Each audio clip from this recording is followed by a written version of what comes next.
Ya, halo apa kabar? Salam jumpa saudara, selamat pagi dan semangat pagi. Senang sekali kami kembali menyapa Anda dalam Nusa Tenggara Timur hari ini pagi. Beragam informasi menarik dan teraktual dari berbagai daerah di Nusa Tenggara Timur telah kami siapkan untuk Anda. Dan mengawali jumpa kita pagi hari ini, mari kita simak cuplikan berita utama. Penjabat Bupati Lembata wajibkan ASN jalani pemeriksaan HIV/AIDS. Jelang kunjungan Presiden Republik Indonesia, personil pengamanan lakukan gelar pasukan.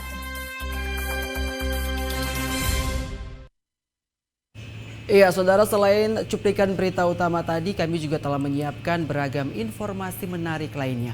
Bersama saya Diki Balo, inilah Nusa Tenggara Timur hari ini pagi. Selengkapnya untuk Anda.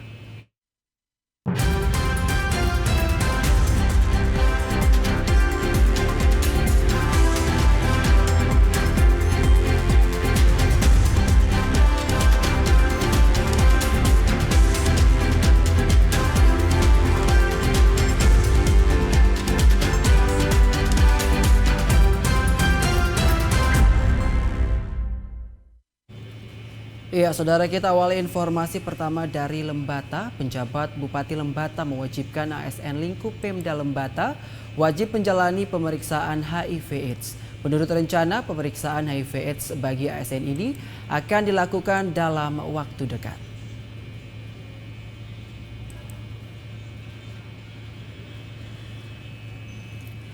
Penyebaran virus HIV/AIDS di Kabupaten Lembata diduga terjadi melalui berbagai macam cara. Satu di antaranya adalah melalui perilaku seks menyimpang, termaksud di tempat-tempat hiburan malam di Kabupaten Lembata. Menurut pengamatan beberapa pemerhati HIV/AIDS, salah satu kelompok kunci penyebaran virus HIV/AIDS di Lembata adalah lokalisasi terselubung di Kota Lewo-Leba. Di sisi lain, beberapa ASN di Kabupaten Lembata juga diduga telah mengidap virus HIV/AIDS. Namun sayang, jumlah pasti ASN lingkup Pemda Lembata yang terjangkit virus ini masih belum diketahui. Untuk memastikan hal ini, penjabat Bupati Lembata Mateos Tan mewajibkan semua ASN wajib menjalani pemeriksaan HIV/AIDS. Selain untuk mendapatkan tindakan medis, tes HIV/AIDS bagi ASN ini menurutnya dapat memberikan gambaran potensi penyebaran penyakit infeksi menular seksual ini di Lembata. Mateos mengendaki agar sebagai abdi negara, ASN lingkup Pemda Lembata harus bebas dari virus HIV/AIDS. Tapi kalau bagi ASN, saya wajibkan untuk memeriksa. Supaya dari awal udah antisipasi kan. Semakin lebih tahu kita kan, berarti kita lebih percaya diri untuk menjaga diri kan. Karena itu kan penyakit menular, jadi harus menjaga diri sendiri. Kan begitu. Nah, karena itulah makanya kita upayakan supaya ASN juga diperiksa. Kita mau urus negara, bagaimana kalau sakit-sakit kita? Untuk diketahui, meski mengalami penurunan jumlah penyebaran virus HIV/AIDS di Kabupaten Lembata dinilai masih cukup tinggi.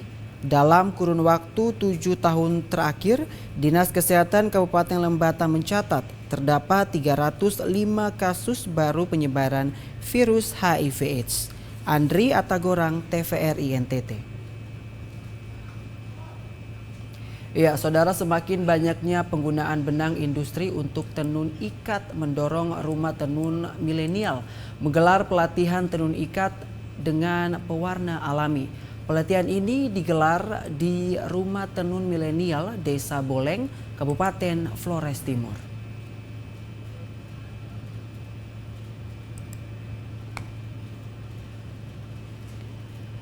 Sejumlah ibu-ibu dan anak muda mengikuti pelatihan tenun ikat dengan pewarna alami di Desa Boleng, Kecamatan Ile Boleng, Kabupaten Flores Timur pada Senin 4 Desember 2023. Para peserta tampak antusias mengikuti pelatihan yang digelar Rumah Tenun Milenial dan didukung Rumah Solusi Beta Indonesia atau RSBI dan The Samanda Institute ini. Mereka memulai belajar membuat pewarna alami dari kulit akar mengkudu, kulit mahoni, daun loba, daun ketapang, dan kunyit. Tidak hanya itu, mereka juga belajar membuat motif tenun dengan teknik ikat dan penetot dari instruktur. Pendiri komunitas Rumah Tenun Milenial Ria Atasoge mengatakan kegiatan ini merupakan upaya untuk mengembalikan otentifikasi tenun ikat lama holot yang harusnya terbuat dari pewarna alami. Tidak hanya itu, pelatihan bertajuk seni tekstil tradisional ini juga merupakan upaya dari Rumah Tenun Milenial untuk mengenalkan tenun ikat bagi generasi muda di 3 desa ini. Semua pada umumnya sudah tahu menenun, hanya saja dalam proses penunjangan ekonomi rumah tangganya belum membantu secara maksimal, sehingga Rumah Tenun Milenial mengambil inisiatif untuk memberikan pelatihan ke ibu-ibu dalam hal peningkatan kapasitas mereka dalam menenun, terus bagaimana mereka membuat sarungnya tapi kain kewatek atau nurinya dari pewarna alami, sehingga kita kembali lagi ke tradisi yang sudah ditinggalkan oleh nenek moyang. Dalam satu sisi untuk peningkatan ekonomi rumah tangga, di sisi lain kita menjaga keramahan lingkungan. Jadi tujuannya itu. Salah seorang peserta dari kaum muda, Angelina Inakabo, mengaku senang mengikuti kegiatan yang digelar selama 2 minggu ini. Ia berharap kemampuannya membuat karya tenun ikat semakin baik agar kelak bisa memproduksi tenun ikat dengan pewarna alami. Tidak hanya itu, Rumah Tenun Milenial diharapkan dapat menjadi pusat belajar tenun ikat bagi ibu-ibu dan generasi muda di Desa Nobo, Gayak, dan Boleng. Karena bisa dengan pelatihan ini kita bisa mengenal dari yang mengikat mowak tidak tahu, bisa tahu pencelupan dari setiap warna-warni. Semoga dengan menenun ini bagi anak-anak muda bisa membantu ekonomi keluarga dengan menenun. Bagi teman-teman muda juga jangan berpikir hanya karena merantau bisa mendapatkan uang, tapi dengan menenun kita juga bisa mendapatkan uang. Rumah Tenun Milenial merupakan sebuah komunitas yang bergerak di upaya pelestarian tenun ikat khas lama holot dengan menggunakan pewarna alami, juga komodifikasi produk untuk menambah nilai jual dari tenun ikat. Andri Atagorang, TVRI NTT.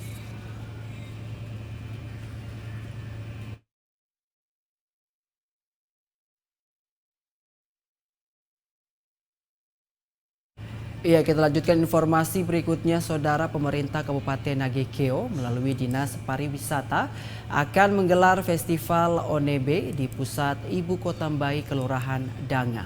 Festival ini akan digelar mulai tanggal 5 hingga 7 Desember 2023.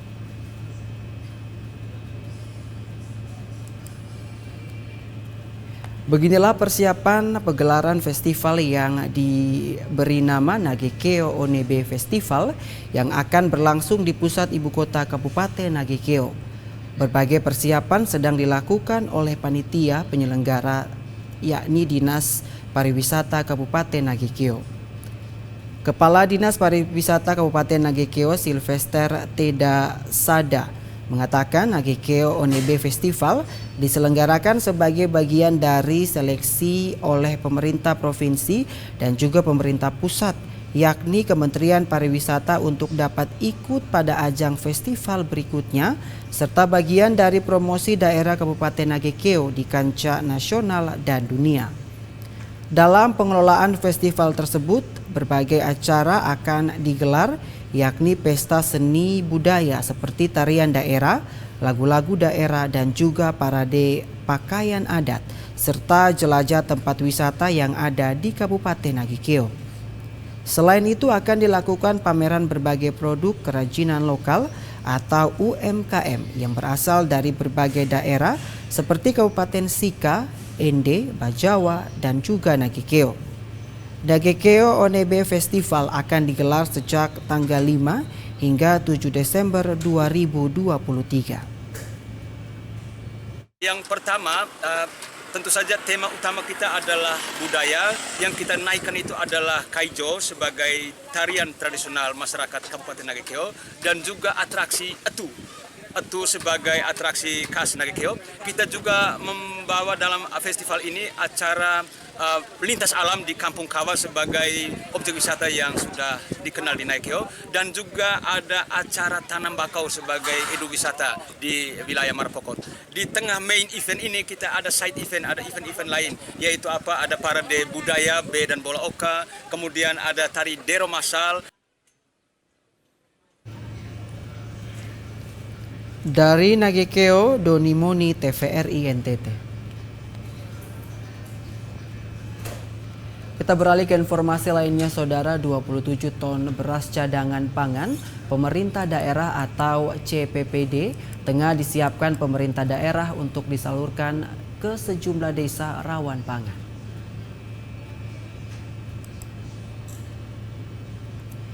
Pemerintah Kabupaten Timor Tengah Utara melalui Dinas Ketahanan Pangan tengah menyiapkan beras bantuan cadangan pangan pemerintah daerah atau CPPD untuk disalurkan ke sejumlah desa yang terkategori rawan pangan.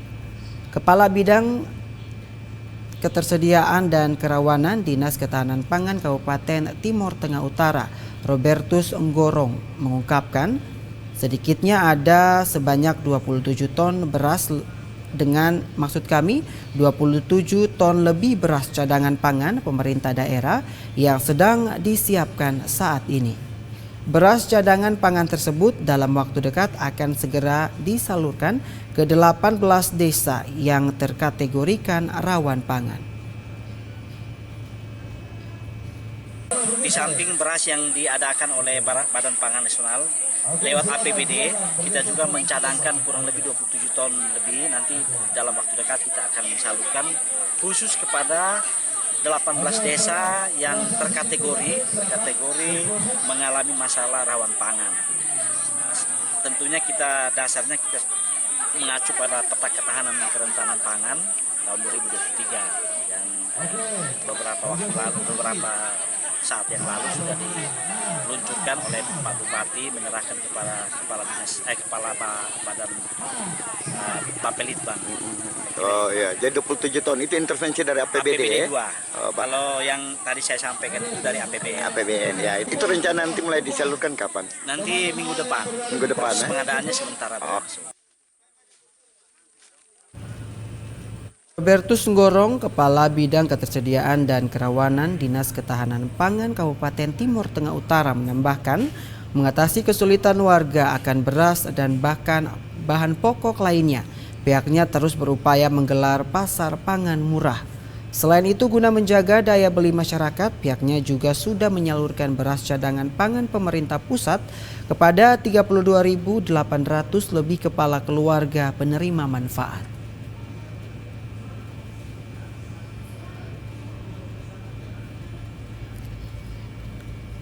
Joseph Martin Praso, TVRI NTT.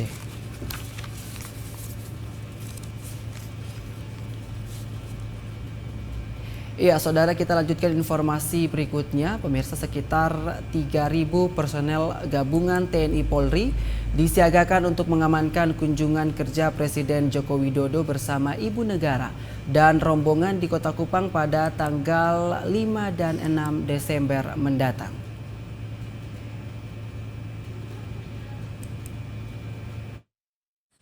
Presiden Joko Widodo dijadwalkan akan melakukan kunjungan kerja ke Kota Kupang pada tanggal 5 dan 6 Desember mendatang. Kepala Staf Korem 161 Wirasakti Kupang, Kolonel CPL Simon Petrus Kamlasi mengatakan, TNI dan Polri siap melakukan pengamanan dalam rangka kunjungan kerja Presiden Joko Widodo di Kota Kupang. Sebanyak 3.000 personil disiapkan di titik-titik lokasi yang menjadi agenda kunjungan Presiden. Presiden dan Ibu Negara dijadwalkan tiba di Kota Kupang pada 5 Desember malam dan melanjutkan kunjungan kerja pada hari berikutnya.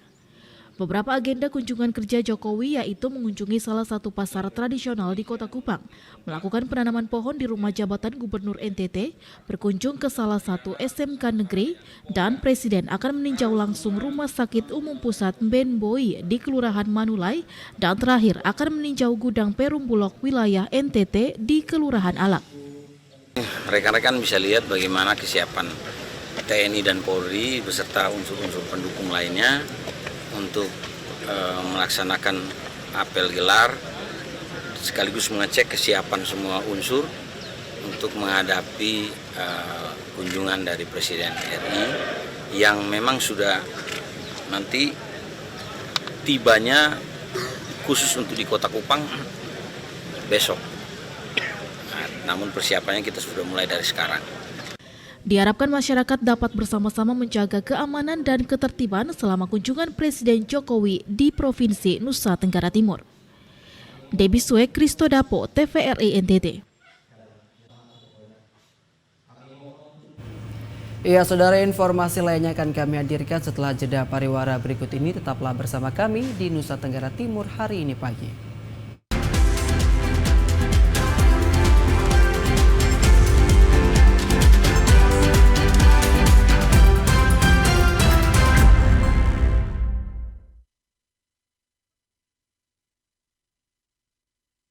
Ya, saudara, Anda kembali menyaksikan Nusa Tenggara Timur hari ini pagi.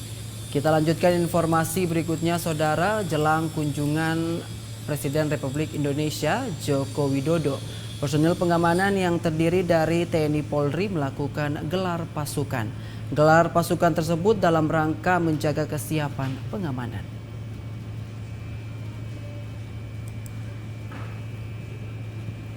Gelar pasukan yang berlangsung di depan halaman kantor Bupati Nagekeo dipimpin oleh Dandim 1625 Ngada, Letkol CSL Deni Wahyu Setiawan.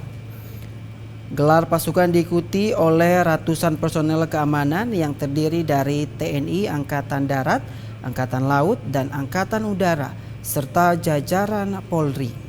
Selain itu juga dihadiri Bupati Nagekeo, Johannes Don Bosco dan jajaran Forkopimda. Gelar pasukan juga dilakukan dengan pemeriksaan sejumlah pasukan dan juga kendaraan yang akan digunakan dalam pengamanan kepresidenan. Dandim 1625 Ngada menghimbau kepada semua pasukan untuk tetap siap dalam menjalankan tugas yang diberikan. Dari Nagekeo, Doni Moni, TVRI NTT.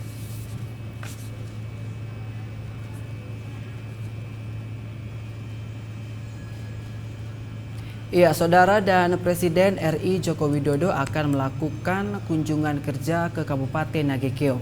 Dan untuk mengetahui situasi terkini di sana kita telah terhubung dengan kontributor Doni Moni di Kabupaten Nagekeo. Iya, selamat pagi rekan Doni. Selamat pagi. Ya, silakan dengan laporan Anda. Pemirsa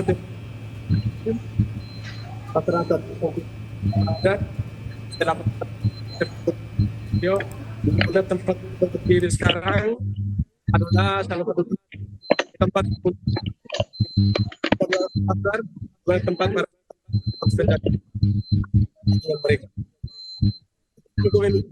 Ini mantau situasi pasar, kemudian bertanggung dengan pedagang yang ada dan kemudian melakukan bantuan langsung tunai pada ada pasar dagang. Seperti yang kata Anda, bagaimana situasi pasar ini, para pedagang sangat menanti dan merindukan hadiran Joko Widodo di tanah Nagekeo yang dikenal dengan The Heart of Flores. Saat ini beberapa pengamanan dari pasar dan beberapa pengamanan dari Nagekeo yang dipersiapkan untuk kedatangan Joko Widodo. Diketahui bahwa Joko Widodo akan mengunjungi Baduk Lambo yang menjadi salah satu program PSN Joko Widodo, kemudian mengunjungi pasar dan Bulog memberikan bantuan langsung sungai kepada warga di sana, kemudian melakukan makan siang dan kembali melakukan kunjungan ke tempat itu. Dan bagaimana tanggapan Bapak terkait dengan kunjungan Presiden Joko Widodo kali ini? Saya sudah bersama sama dagang Bapak Asli. Kita bisa langsung dengan beliau. Bapak Asli, bagaimana tanggapan Bapak terkait dengan kunjungan Presiden Joko Widodo kali ini?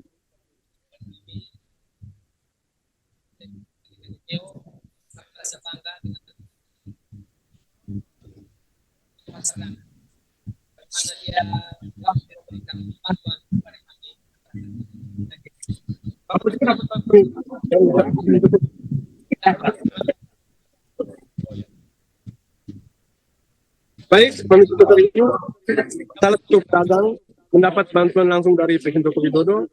Demikian laporan dari Nagetiol, saya Doni Moni kembali ke studio. Iya, Doni Moni langsung dari Nagekeo. Terima kasih dengan laporan Anda dan selamat bertugas kembali. Ya, kita ikuti informasi selanjutnya, Saudara. Harga cabai di pasar tradisional Betun mengalami kenaikan harga 2 kali lipat dari harga sebelumnya.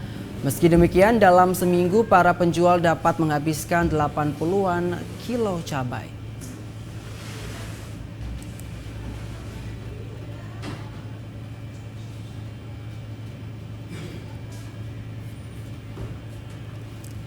Dua minggu belakangan harga cabai di pasar tradisional Betun melonjak tinggi.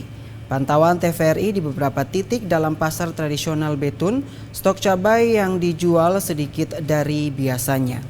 Salah seorang penjual cabai, Vanus Kapnani, mengaku cabai yang dijual didatangkan dari Atambua, Kabupaten Belu, di mana sekali-kali pengirim sebanyak 1 karung. Dengan jumlah 80-an kilo, dibeli dengan harga Rp50.000 per kilonya. Dirinya menjual kembali dengan harga Rp60.000 per kilo dengan keuntungan per kilonya Rp10.000. Vanus menambahkan harga cabai sangat mahal akhir-akhir ini. Sebelumnya harga cabai sebesar Rp15.000 sampai dengan Rp20.000 per kilo. Saat ini harga cabai mengalami perubahan harga menjadi Rp60.000 per kilo. Meskipun demikian, cabai dengan jumlah 80-an kilo dapat terjual habis dalam seminggu. Sementara stok cabai dari petani di Malaka belum bisa memenuhi kebutuhan atau permintaan karena jumlah masih sedikit. Tanam sendiri kah atau? Ini Lombok kirim dari Atambua. Lombok dari Haikesang. Lombok kalau dari Malaka sini dia datang paling belasan kilo. Dia datang hari sore habis. Terpaksa kita minta dari luar supaya bisa kirim 50 kilo untuk bisa 1 minggu. 1 minggu. Ya.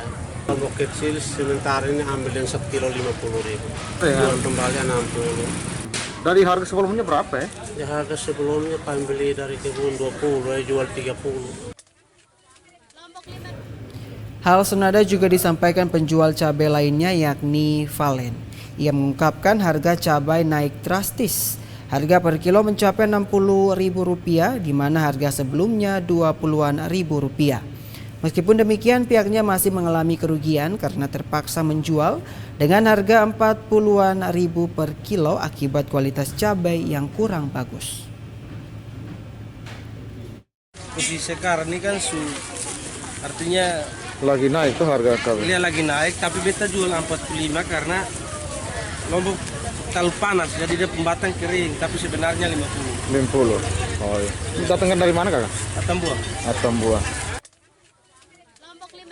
Data yang dihimpun TVRI, para penjual cabai di pasar tradisional mengaku cabai lebih banyak dibeli masyarakat untuk keperluan hajatan seperti pesta adat atau pesta lainnya. Selain itu, rumah makan di wilayah Betun, ibu kota Kabupaten Malaka, juga menjadi salah satu pembeli yang terbanyak. Yosman Seran, TVRI NTT. Iya, saudara, kami akan kembali dengan informasi menarik lainnya. Tetaplah bersama kami di Nusa Tenggara Timur hari ini pagi.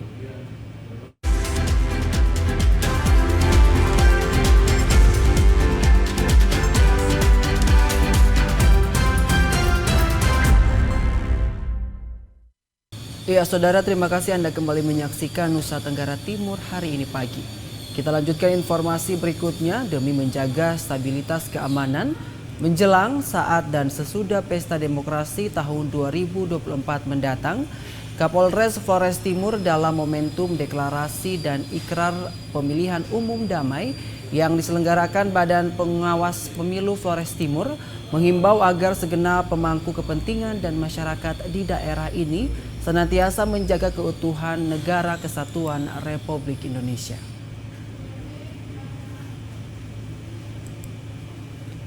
Kapolres Flores Timur AKBP Inyoman Putra Sandita dalam sambutannya menegaskan pesta demokrasi senantiasa akan dilaksanakan secara serentak. Oleh karena itu, setiap warga masyarakat dan para peserta pemilu wajib memastikan seluruh rangkaian pemilu dapat berjalan dengan sukses, aman, damai, demokratis, dan kondusif.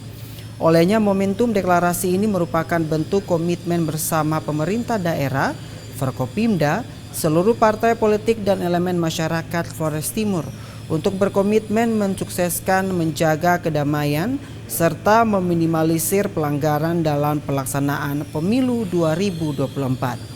Sehingga perbedaan pilihan jangan menjadi pemutus hubungan silaturahmi masyarakat. Oleh karena itu, segenap pemangku kepentingan diharapkan senantiasa menjaga situasi dinamika politik dalam pesta demokrasi ini, selalu dalam keadaan aman, damai, saling menghormati, serta dan saling mengenal satu sama lain, walaupun dalam perbedaan pilihan politik. Karena setiap warga negara Indonesia memiliki hak yang sama, baik sebagai pasangan calon maupun sebagai pemilih. Tentu terjaga suasana dan harapan seluruh masyarakat di Kabupaten Flores Timur dengan ikrar yang sudah dibacakan ada 5 poin dan sudah ditandatangani oleh semua stakeholder. Yang pertama, sangat menarik, menjaga keutuhan negara Republik Indonesia. Kalau kita semua penyelenggara, kemudian masing-masing orang per orang yang ada di masyarakat sampai ke kampung-kampung memiliki komitmen yang sama. Kemudian penyelenggara yang netral dan berkomitmen melaksanakan pencegahan, tentu pesta demokrasi ini akan bisa terlaksana dengan baik dan penuh dengan sukacita. 4 ikrar dalam deklarasi pemilu damai, yakni menjaga keutuhan negara kesatuan Republik Indonesia yang berdasarkan Pancasila dan Undang-Undang Dasar 1945, mensukseskan pemilihan umum 2024 yang bermartabat, berintegritas, jujur, adil, aman, damai, dan demokratis untuk memajukan kesejahteraan umum dan mencerdaskan kehidupan bangsa, menciptakan suasana dan kondisi yang kondusif di Flores Timur, menolak segala bentuk penyebaran hoaks, ujaran kebencian, politik uang, politisasi agama dan etnis. Dari Flores Timur, Patman Werang, TVRI NTT. Sementara itu, Saudara, Komisi Pemilihan Umum Kabupaten Flores Timur sedang menyiapkan langkah antisipatif perindustrian logistik pemilu 2024 ketika musim hujan.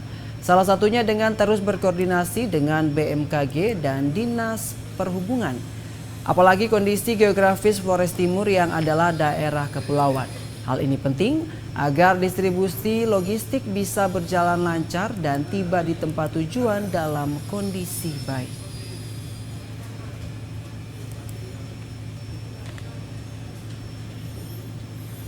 Ketua KPU Flores Timur Cornelis Abon menegaskan pihaknya akan terus berkoordinasi dengan pihak BMKG dan Dinas Perhubungan setempat berkenaan dengan perkiraan cuaca sehingga pihaknya dapat menentukan langkah efektif dalam mendropping logistik hingga tempat tujuan. Khususnya untuk daerah tersulit yang tidak memungkinkan saat pendistribusian KPU yang harus dijangkau melalui sarana transportasi laut. Selain itu, Komisi Pemilihan Umum Flores Timur juga akan memastikan tempat pemungutan suara yang layak sesuai SOP, yakni TPS harus wajib berada dalam ruangan atau sekurang-kurangnya beratapkan seng dengan dinding tembok jika terjadi hujan karena pemungutan suara berlangsung.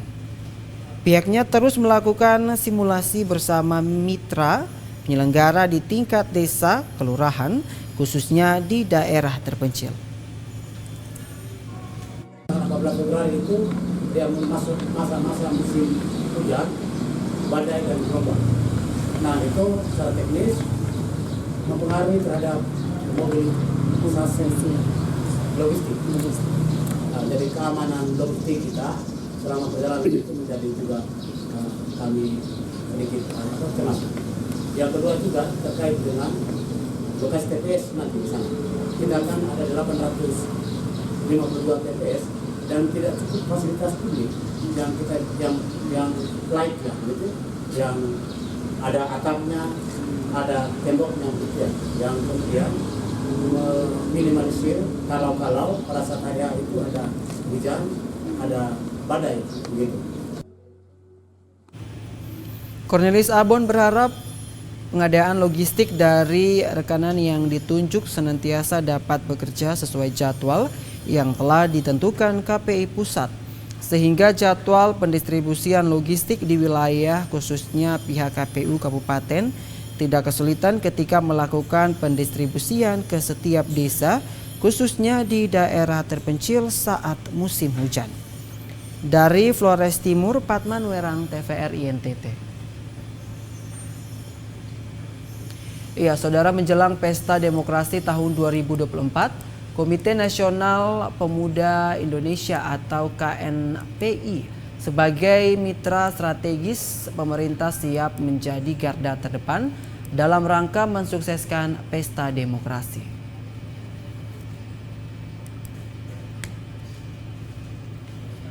Bertempat di salah satu hotel di Kota Kupang, Komite Nasional Pemuda Indonesia atau KNPI melaksanakan Rapimda dan Musda serta diskusi kepemudaan KNPI tahun 2023. Rapimda dan Musda ini membahas mengenai pemuda dan politik menuju generasi emas 2045, roadmap infrastruktur jalan nasional dan kesiapan dan jaminan netralitas TNI Polri dalam pemilu 2024.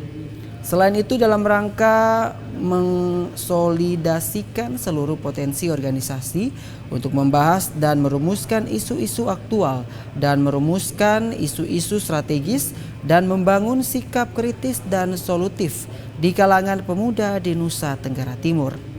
Adi Solihin, Ketua Bidang SAR Nasional, mengatakan KNPI sebagai anak-anak muda diharapkan bisa berada di garis terdepan untuk menciptakan kedamaian Pesta Demokrasi 5 tahunan bisa berjalan aman dan lancar.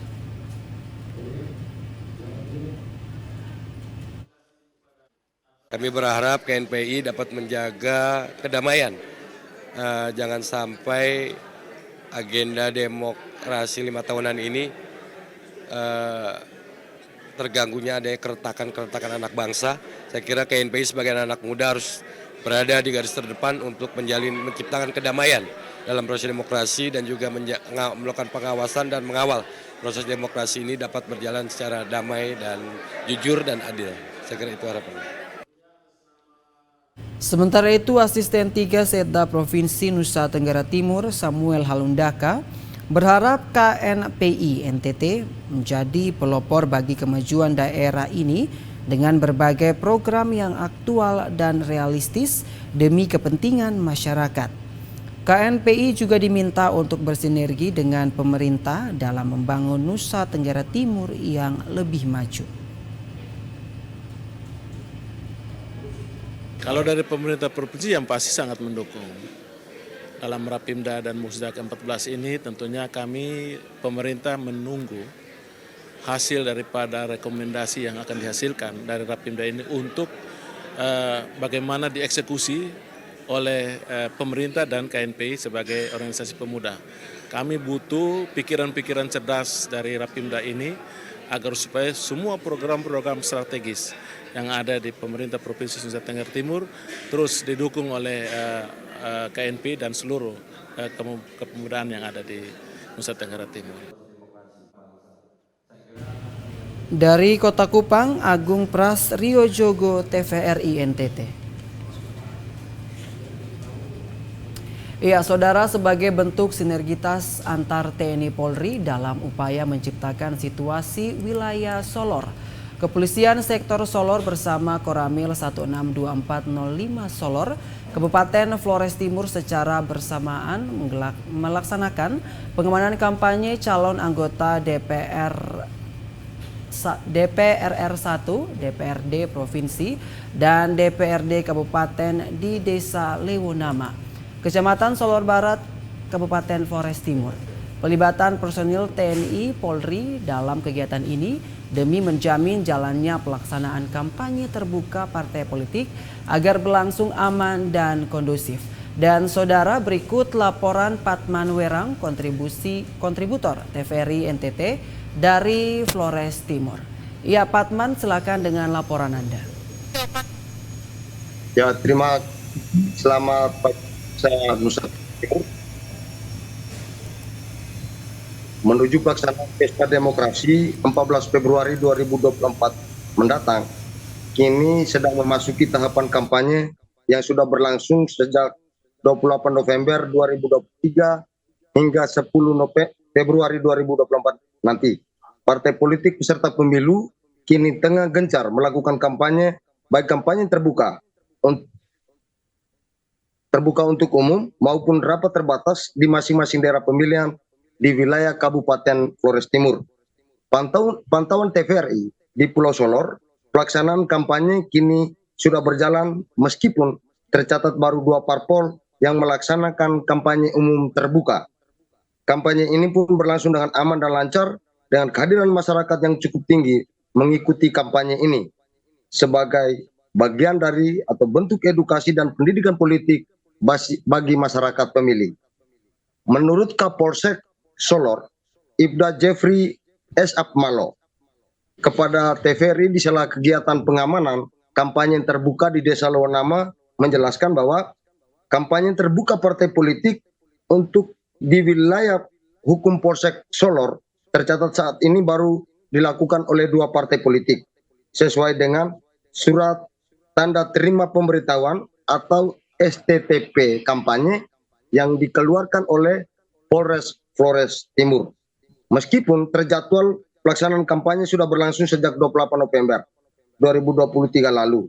Namun Kapolsek menjelaskan selain pengamanan kampanye terbuka, pihaknya pun akan terus memantau pelaksanaan kampanye terbatas yang dikelar oleh masing-masing parpol sehingga pihaknya terus memantau perkembangan situasi Kantipmas di wilayah Solor selama masa kampanye yang berlangsung. Personil Polsek Solor diperkuat juga personil Koramil 162405 Solor dan juga anggota Limnas di desa tempat pelaksanaan kampanye terbuka. Pihaknya terus melaksanakan pengamanan kegiatan kampanye terbuka di wilayah kampanye Dapil 6 Pulau Solor, Dapil 6 Flores Timur di Pulau Solor. Kapolsek Solor Ibda Jeffrey Apmalo pun menegaskan pihaknya akan selalu hadir dengan mengawal jalannya kampanye selama tahapan kampanye parpol hingga pelaksanaan pemilihan pada 14 Februari 2024 mendatang.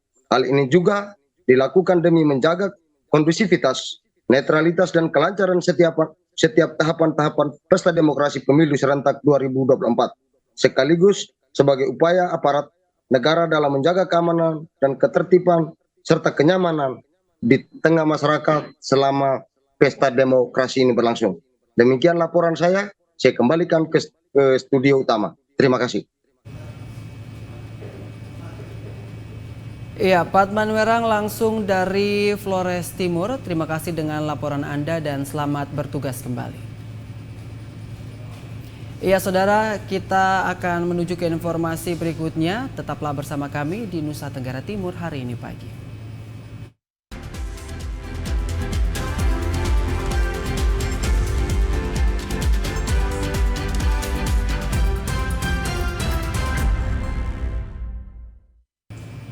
Iya, saudara, terima kasih Anda kembali menyaksikan Nusa Tenggara Timur hari ini pagi.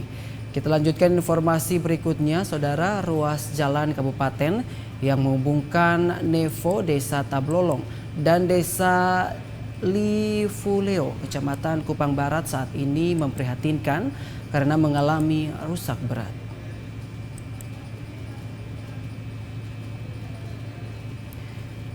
Beginilah kondisi ruas jalan kabupaten yang menghubungkan Nevo, Desa Tablolong, dan Desa Lifuleo, Kecamatan Kupang Barat.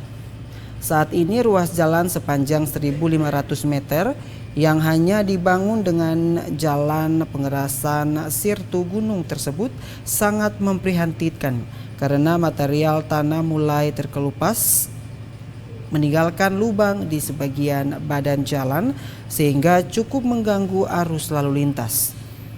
Kuat dugaan kerusakan jalan diakibatkan karena sering dilewati kendaraan beronasi besar milik pembangkit listrik tenaga mesin gas atau PLTMG yang berada di Panaf, Desa Lifuleo. Menurut pengakuan warga, kerusakan jalan ini sudah berlangsung lama, namun terkesan dibiarkan pemerintah Kabupaten Kupang. Kepala Desa Lifuleo, Swingli Li, mengatakan berbagai upaya telah dilakukan oleh pemerintah Desa Lifuleo dan masyarakat setempat agar jalan bisa di-hotmix, tetapi tidak pernah direspon. Bahkan warga sempat beberapa kali melakukan protes dan pemblokiran jalan, tetapi sampai saat ini belum mendapatkan tanggapan. Bahkan terkesan perbaikan jalan dibebankan kepada pihak pembangkit listrik tenaga mesin gas atau PLTMG. Untuk itu ia meminta agar pemerintah Kabupaten Kupang dan berbagai stakeholder agar mau bertanggung jawab dan bisa memperbaiki jalan, mengingat jalan sudah lama dibangun tetapi hanya menggunakan sirtu gunung. Masyarakat mengalami dampaknya karena debu, dan debu itu saya sudah buat di setiap tembusan surat itu juga sudah dilampirkan dengan semua hal yang terjadi di lapangan. Jadi saya pikir itu sudah jelas. Dan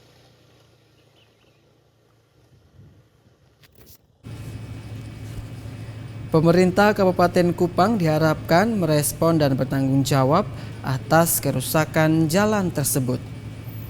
Dari Kabupaten Kupang, Kris Poto, TVRI NTT. Kita beralih ke informasi lainnya, Saudara. Dewan Perwakilan Rakyat Daerah Kabupaten Malaka mempertanyakan nasib Puskesmas Weliman yang menelan anggaran 4,7 miliar lebih rupiah. Pasalnya hingga saat ini tidak ada tanda-tanda pemerintah mau membangun kembali padahal anggarannya sudah tersedia yang bersumber dari dana alokasi khusus.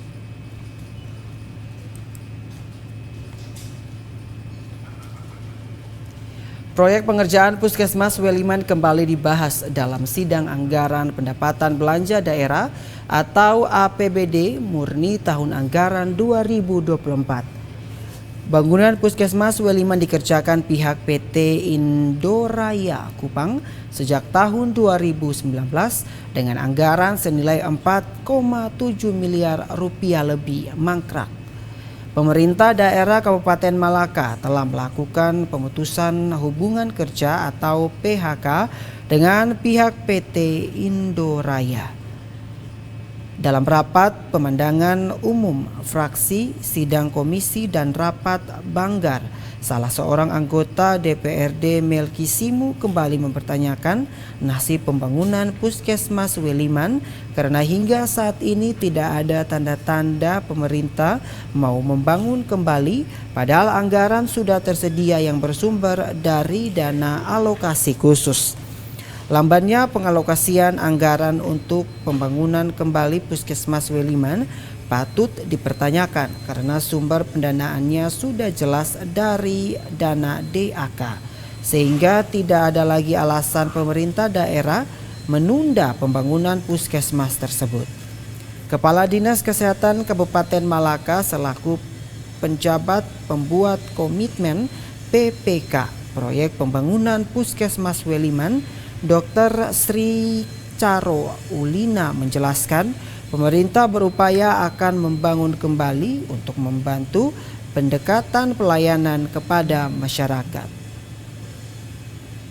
Tentu dilanjutkan, kami harapkan, karena itu untuk membantu mendekatkan akses pelayanan kepada masyarakat dan untuk Puskesmas Weliman sendiri tentunya tidak bisa diusulkan kembali. Kalau puskesmas yang lain seperti Alkani, Babulu itu kan memang belum mendapat jatahnya. Jadi masih ada harapan 1-2 tahun ke depan untuk kita tingkatkan. Tetapi untuk Weliman karena sudah terdata ada, jadi itu kami harapkan nanti ada ada upaya lah. Sri Caro juga menjelaskan anggaran proyek pengerjaan Puskesmas Weliman senilai 4,7 miliar sudah dikembalikan pihak kontraktor ke pemerintah daerah. Sementara untuk pengerjaan lanjut tentu akan dikerjakan nanti pada anggaran tahun 2024 dalam bentuk rehab karena Puskesmas Weliman sudah terdata ada sehingga tidak lagi dibangun baru namun pembangunannya dalam bentuk rehabilitasi. Yosman Seran, TVRI NTT. Ya, saudara, warga di pesisir Kecamatan Wulandoni diminta untuk proaktif melaporkan aksi pengeboman ikan.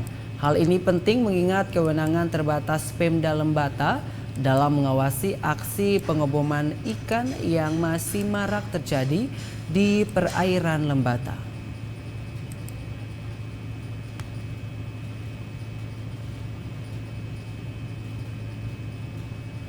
Sejak Undang-Undang Nomor 30 Tahun 2004 tentang Kelautan terbit, kewenangan pengelolaan sumber daya laut oleh pemerintah kabupaten mulai berkurang.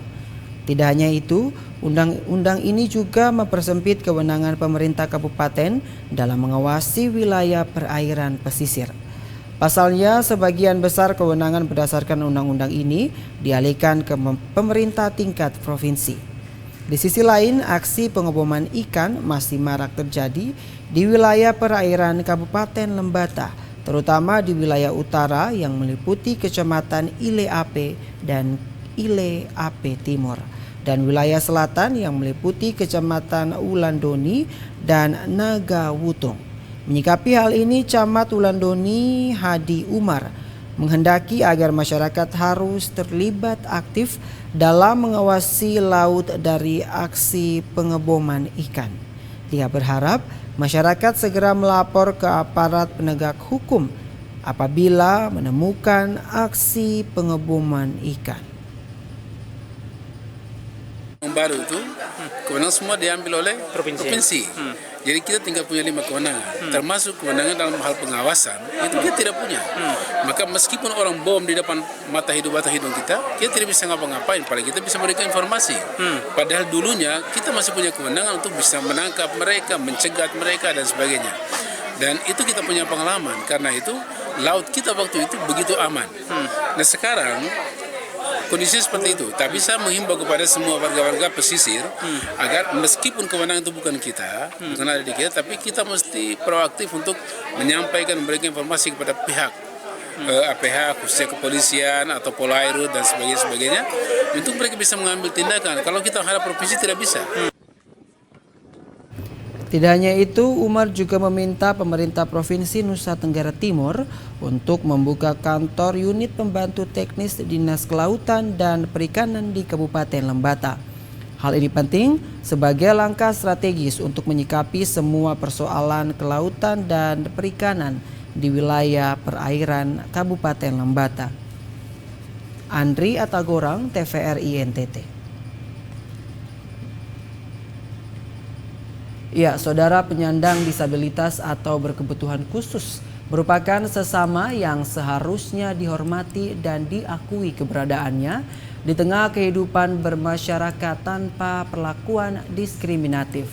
Karena mereka merupakan sesama makhluk ciptaan Tuhan yang wajib dicintai dan diberikan perlakuan khusus dengan cinta dan hati yang tulus.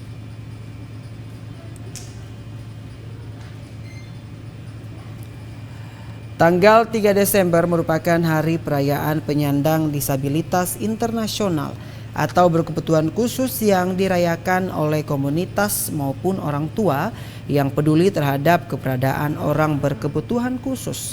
Terlebih anak-anak yang sangat membutuhkan perhatian dan kasih sayang dari masyarakat. Yayasan yang bergerak di perlindungan dan perawatan anak berkebutuhan khusus yang ada di Kabupaten Ngada melaksanakan jalan santai serta beberapa kegiatan olahraga dan perlombaan sesuai kategori untuk untuk memeriahkan Hari Penyandang Disabilitas Internasional, sambil mengajak masyarakat untuk lebih peduli serta bisa berbagi perhatian sebagai bentuk dukungan terhadap keberadaan mereka yang berkebutuhan khusus. Jalan santai dengan mengelilingi kota Bajawa ini mendapat pengawalan dari Patwal Polres Ngada. Selain untuk berolahraga, juga memberikan suasana baru bagi penyandang disabilitas untuk tidak ragu atau malu berbau dengan masyarakat umum. Bupati Ngada Andreas Paru menuturkan keberadaan penyandang disabilitas di tengah masyarakat harus mendapat tempat khusus karena setiap pribadi memiliki kemampuan unik untuk bisa berkembang jika diberikan kepercayaan dan kesempatan yang sama seperti manusia umumnya. Dilakukan terus dan mereka bisa. Dan salah satu bukti tadi ada salah satu anak yang namanya Gabriel yang dulu alumni dari Citra Ngada yang juga mengalami disabilitas. Ternyata dia mampu untuk keluar dan bergabung di salah satu komunitas yang saat ini bergerak di Ngada, itu Ngada Pitcher. Dan kemarin mereka benar-benar eksistensinya luar biasa. Itu salah satu bukti bahwa mereka bisa. Nah, oleh karena itu tidak ada alasan pemerintah, Pemda, untuk bersama-sama dengan yayasan untuk berkolaborasi. Perayaan Hari Penyandang Disabilitas Internasional di Kabupaten Ngada dilakukan selama 3 hari dengan berbagai kegiatan untuk memberikan kebahagiaan bagi mereka sekaligus merupakan ajang melepas rindu dan berbagai pengalaman hidup baik bagi para pendamping maupun anak didik. Dari Kabupaten Ngada, Lexi Nunu, TVRI NTT.